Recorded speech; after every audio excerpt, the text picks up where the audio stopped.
Today we talk about dividing polynomials, right? Polynomials, to divide them, first one, real simple. We will take some sort of polynomial and divide it by a monomial. What the heck's a monomial? One term, right? Do you see how up top we have a polynomial, many terms, right? Polynomial, and we are dividing it by one particular term. Sure, there's three things down there, but it's just a term, 3xy. Cool? We're going to do it baby step-wise because we really weren't that good at it last semester. We kind of gave up on life when we were trying to simplify this stuff. So what I want us to do is separate this. If there's three terms up top, we're going to rewrite this puppy as 6x to the fourth y cubed over 3xy. Right? I'm just going to take this denominator and put it over all three individual terms in the numerator. And then isn't the next guy plus 12x cubed y squared? That will be over 3xy. Then minus 18x squared y. That will be over 3xy. And I know that once we do a bunch of these, you'll be able to probably do it without rewriting it like this. Too bad, so sad. I'm going to make you rewrite it every single time. Okay? And now we just simplify each individual situation. So coefficients, 6 over 3. Can that simplify? 6 over 3 is 2. X's. Are there any negative exponents involved in this situation? Nope. Where are there more x's? Upstairs. How many more? X cubed. And same thing with the y's. Wouldn't there be a y squared left over? Correct? Over here, next guy, it would be positive. Coefficients turns into a 4. X's, more upstairs. Isn't there 2 more up there? Right? And y's, you would get 1 more y. Right? And finally, I'll let you do the last one. It's going to be minus, right? Because that's a minus. Just simplify that last one. 18 over 3 turns into a 6. X's, there's more upstairs. Y's cancel each other out. There's the same amount top and bottom. Pretty simple on that. Box it. That's our answer. We just divided a polynomial by a monomial. Let's do it again. Let's rewrite this puppy as individual terms on top of each other.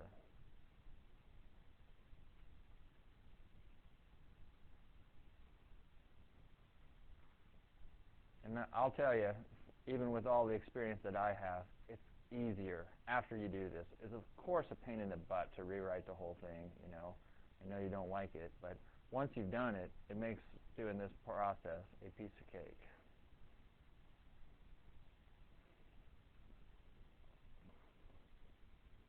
So every term in the numerator is just over that denominator. Groovy? Now let's simplify it. 20 over 4, coefficient-wise would become a 5, right? C's, more upstairs. D's, 1 more upstairs. F's, what happens to those F's? I agree that we can say that they cancel out, but just to kind of understand, it's really F divided by F, which turns out to be how much?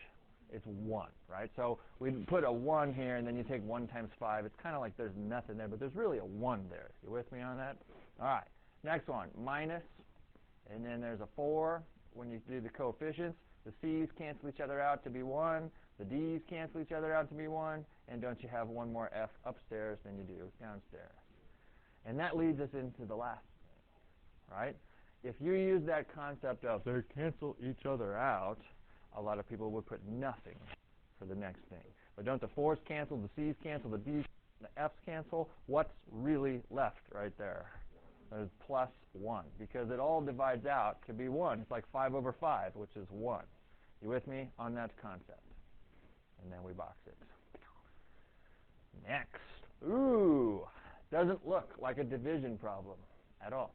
It does not look like a division problem, but do we see this particular guy right here? That's got a negative exponent, and doesn't that mean that that guy would really change houses to where, I'm not going to make you write this, but if you changed houses, wouldn't it look like that instead? Wouldn't it have to go downstairs? Right? That 3xy goes downstairs. Then instead of writing that, can you just go ahead and rewrite it where it's all separated out already? You'd take this brother of 18x squared and wouldn't you have to put it over the 3xy? Like whatever this particular dude to the negative 1 is the denominator, right? And then you'd have plus 27x cubed y squared z, please cross your z's, over 3xy. And get her all divided out for me.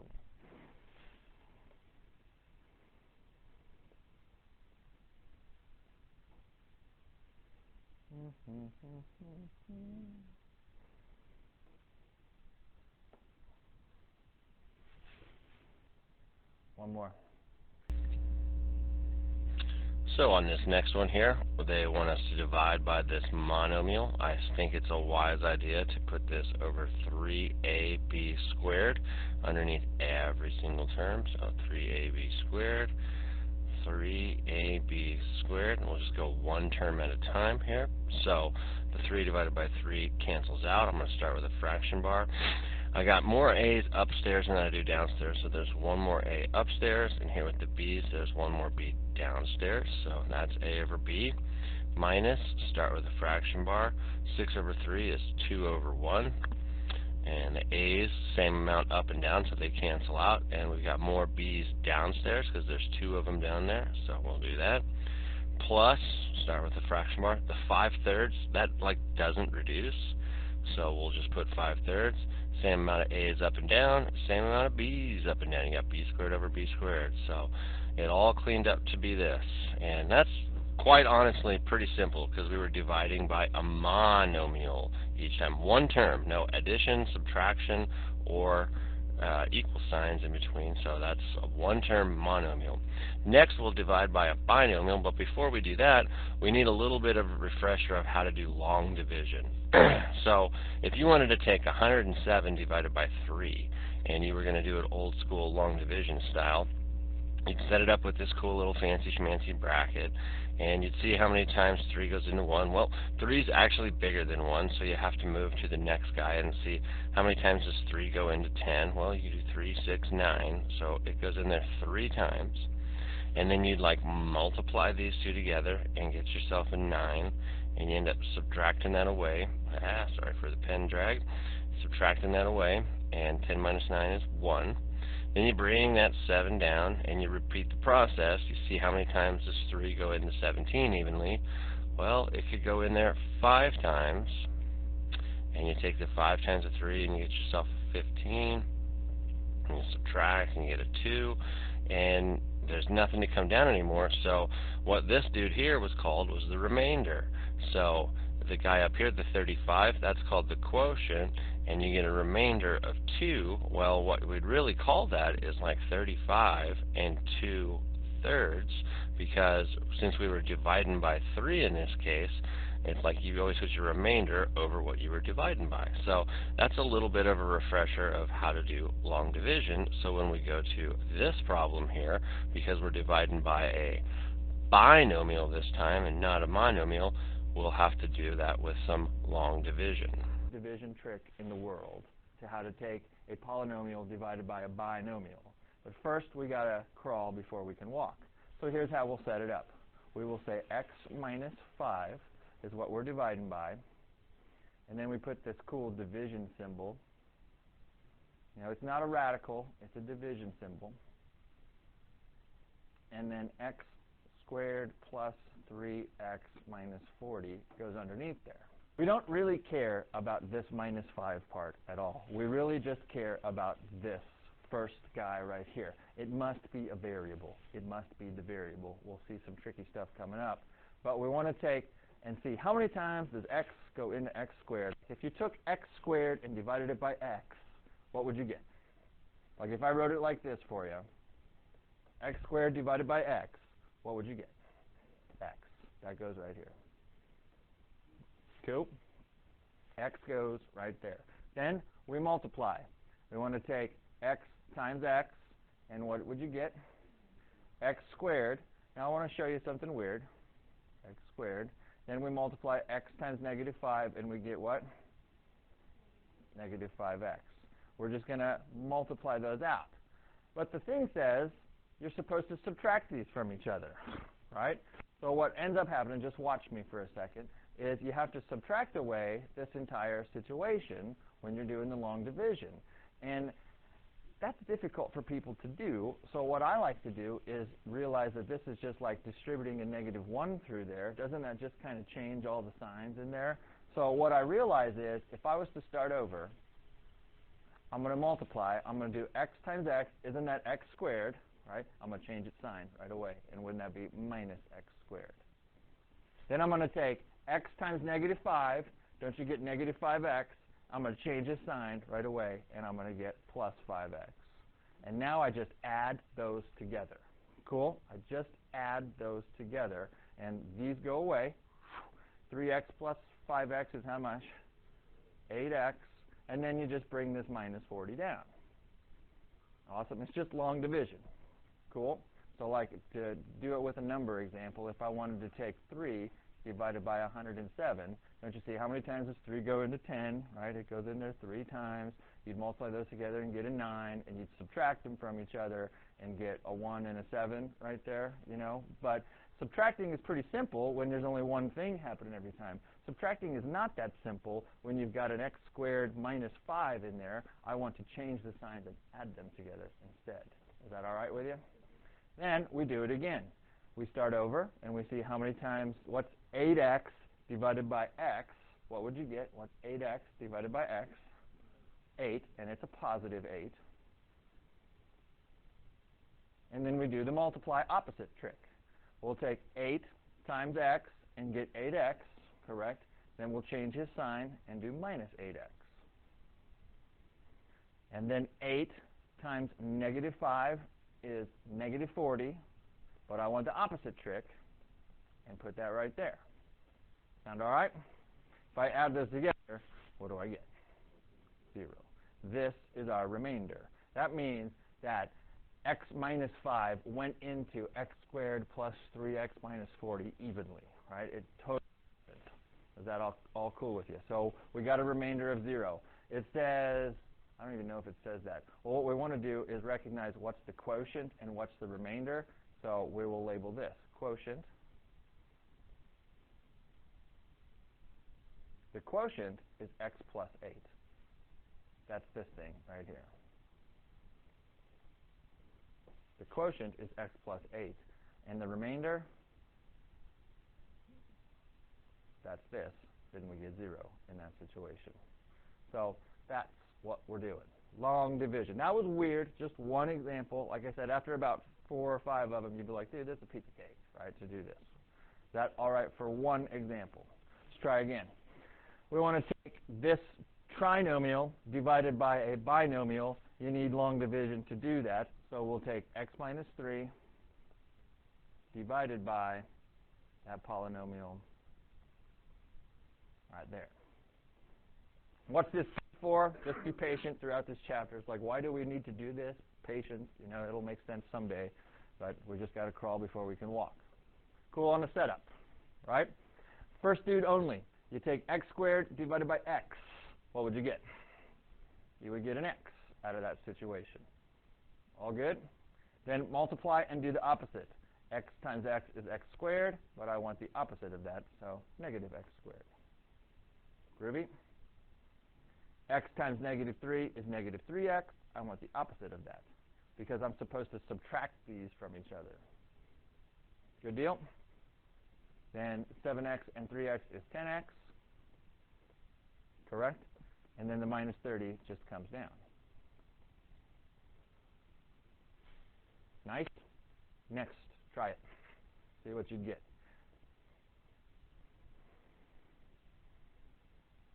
Work with PAL.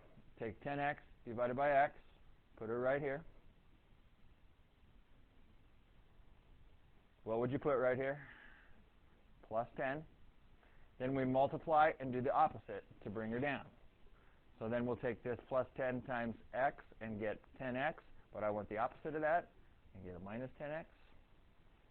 And then 10 times -3 is a negative 30. I want the opposite of that, and I'll get a positive 30. And I realize that my remainder is how much? 0.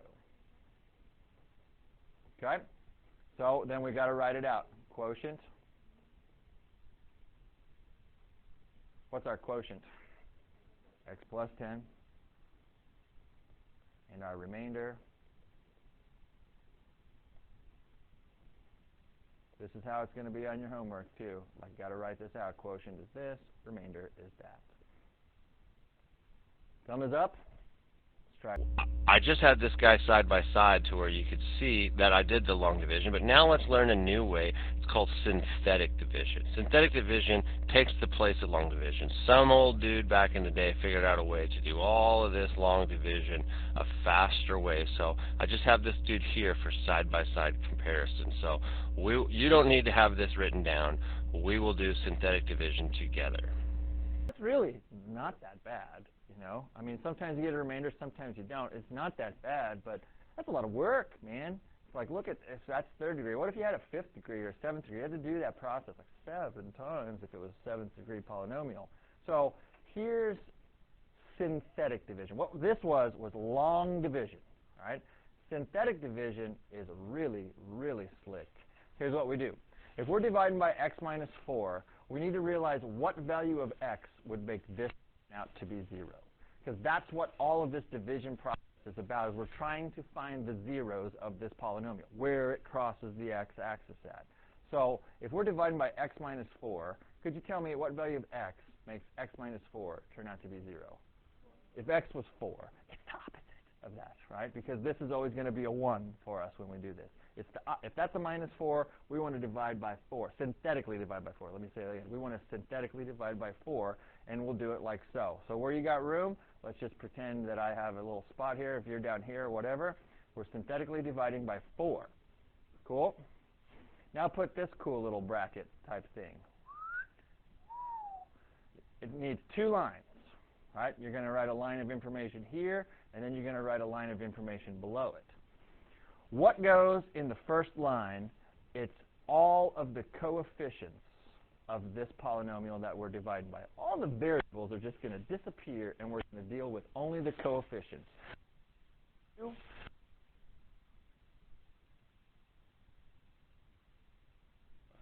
Y'all see those coefficients, right? I didn't need to put any pluses in between them or anything like that. The only thing you have to worry about is if they were negative or not. Now, before I go further, I want you to realize that you have to hold a placeholder value if there's some missing. Isn't this a third power right here? Then you have to go down the line. Do you see a second power guy? Yes or no? Do you see a first power guy? Yes or no? Do you see a 0th power guy is what that really is. That's a constant term right there. If there was one missing, we'd have to fill in that blank with a 0. We'll see some of those here in a little bit, right? But you have to realize if this is a third degree polynomial, then there should be 4 terms in there because you have to always add in that constant term, right, of 0. So there should be those 3 guys plus the 4th. Sound cool with that? Now watch how synthetic division works. It's just a little pattern you need to memorize. First term comes down. Bring that 2 just straight down and put it right there. You all good with that? Then you do a little multiply trick. You take this 4 times 2. What do you get? And it goes right here. Just draw yourself an arrow the first time or two. You multiply and put her right there. Awesome. Then you add them up. What's a negative 13 plus 8? Negative 5. Now I want to stop and start to notice something. Do you see? That's what we got when we did it before. See that negative 5? Isn't that right there where that came from? That negative 5. Awesome. Then we do a multiply trick again. 4 times negative 5 is how much? That goes right in here. Whatever you get, it just goes back in there. Negative 20. Cool? Then you add these together. What's 26 and a negative 20? Positive 6. Time out. Isn't that what this turned out to be right here? That positive 6 right there. Then you do another multiply trick. 4 times 6 is how much? 24. That goes right here. And you add them together, and what do you get? 0. Then you throw a box around it like that. Because what is that thing right there, that 0? What is that part of it? That's our remainder. Every time. It matters if it's a 0 or not a 0, we put a box around it, and we'll say this is our remainder right here. We'll put an R next to it. Remainder, 0. What happened, though, is we just knocked this down a complete degree. If you take a third-degree polynomial and divide it by a first-degree polynomial, it'll turn into a second-degree polynomial. This, it's now time to reassign our variables, right? This is really the x squared term. This is the x to the first power term. This is the constant term. And there's your remainder right there. And if you look at it, isn't that what this quotient turned out to be in the first place? So answer, quotient was what? What's our quotient? 2x squared minus 5x plus 6. Remainder was how much? 0. And although you just got comfortable with long division, we're going to say goodbye, long division. We don't want to do you anymore. So let's try it again. But now, no long division. Let's only do synthetic division. Sound cool? We're dividing by this binomial. Isn't it a first power guy, right? And isn't the coefficient of that guy 1, right? Those are all key ingredients for synthetic division to work. What value of x would make this 0, though? -3. So it's just like a little opposite game, okay? Then put our cool little synthetic division bar right there. What goes in here is all of the coefficients of the one we're dividing by. Cool. But you got to make sure that everyone's represented. Isn't the biggest degree a 3? You with me? All right, the biggest degree is a 3. So then you got to check, is there a 2, a 1, and a 0 power after that? Right? Is everything got a place? 3, 2, 1, 0. So I need no placeholders. So we put a 2, a 3, a -4, and a 15. Nothing but coefficients in there. Sound good with that? Every single time in synthetic division, first dude comes down. That's how it gets started. First dude comes straight down. Awesome.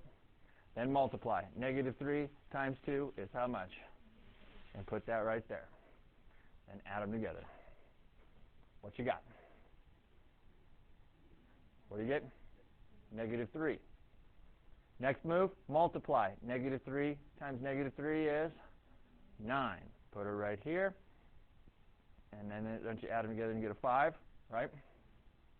-3 times 5 is -15. Add them up. This is our remainder spot right here, and we get a 0 in that situation. Please put that little box right there, and always put an R, telling me that you know that that's the remainder. The other thing that I'm going to put, if it helps you, you can do this next step to go back and tell me what the quotient is. This is all of the coefficients, quotient right here. We just need to assign the correct variables with it. Since it was a third power guy in the first place, and we divided it by a first power, doesn't it knock it down one level to where this is really the x squared term, this is the x to the first power term, and that's the constant term right there. So if it helps you to put these three things in there, you can put them. I do not require them. Your quotient, though, is I do require. What's our quotient going to be? 2x squared minus 3x plus 5, and then the remainder was what? 0. Nice? Yes. Good. See if you can set the next one up for synthetic division. The main question is this coefficient 1 and exponent 1? Then you know you can do synthetic division. If not, you got to change it around, and that's for FST. But what are you putting here, a 2 or a -2? Putting a 2. Check to see if you need to fill in any holes, right? Isn't it a third degree? Does it go down second degree, first degree, 0th degree? Do you have a representative for each spot? We do.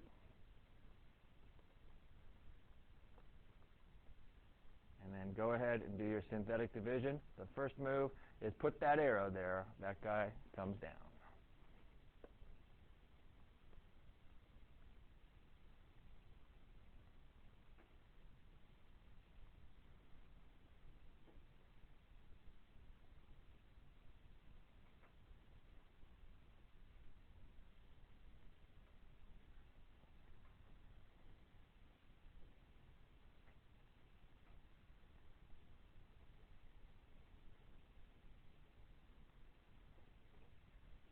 I don't know if you had your eyes up on the screen. After I had it all set up and I put my 3 here, it took me about seconds to get the rest of that stuff done. Instead of doing the division, Zigzag your way to happiness to find that. Whoever figured that out, I'd like to shake his, because he saved math students hours and hours of time. Because I know it's weird, depending on what level you go to next, but all of this stuff we're doing this semester is really practice to get you ready for calculus. It's kind of where, that's what FST is also. It's practice to get you ready for the calculus stuff now.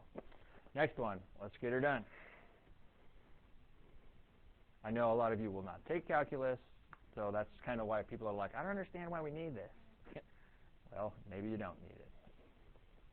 Now, here's the question. Don't we put a -2 out here, right? This is a 4th degree guy, right? So is everyone represented in this polynomial? There are no 3rd degree guys in here, right? So we got to start with a 4, and what do we put in place of the 3rd degree person? We got to put a 0 there. It's very similar to like when we were doing our matrices and writing that augmented matrix. If there wasn't a guy there, you got to say that there's 0 of them there. Everybody has to be represented. And an easy way to check, let me show you real quick before you get too far, is if this is a 4th degree dude, there better be 5 guys in there, right? Because there's got to be one more because of that constant term. There better be 1 plus this number in there for a representative. Awesome. Get her done.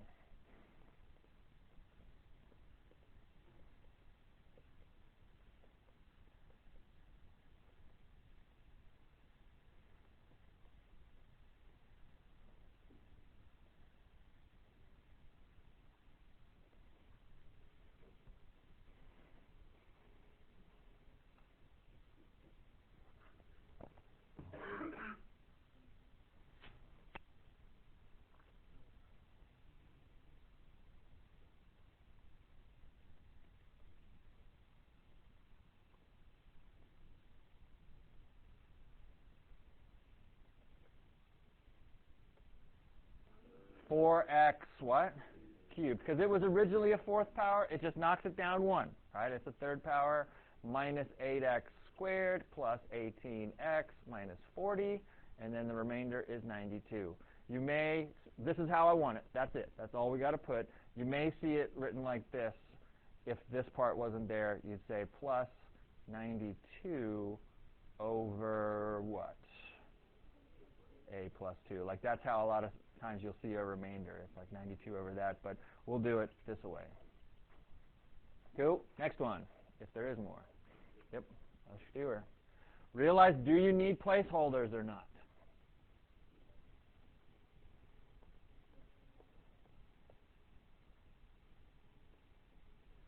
So sometimes I put a little indicator in there that I need a placeholder at this spot. You know, it's like I need an x squared guy. You know, so whatever floats your boat there.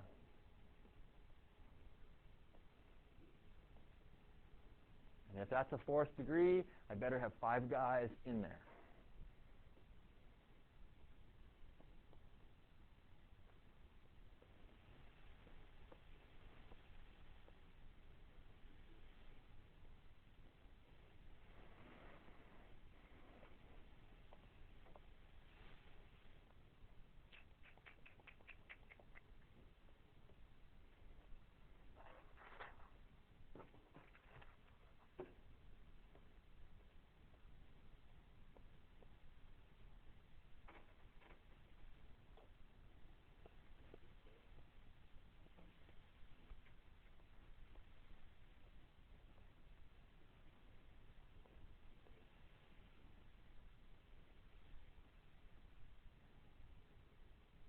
Let's do the next one. How many guys should you have in there if that's a 5th degree polynomial? You should better be 6 of them in there.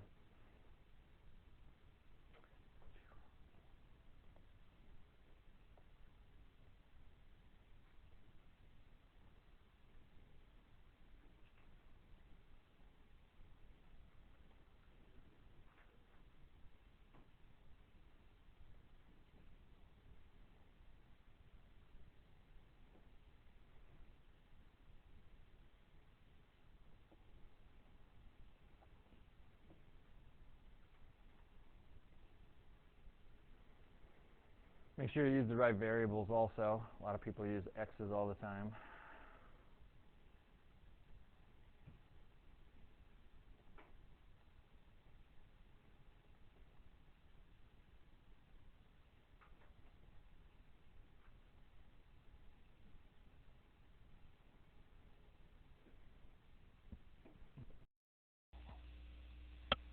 And finally, you see these last two multiple choice problems. I don't like the way they ended up working out, so we ain't going to do them. Happy birthday. Let us know if you have any questions.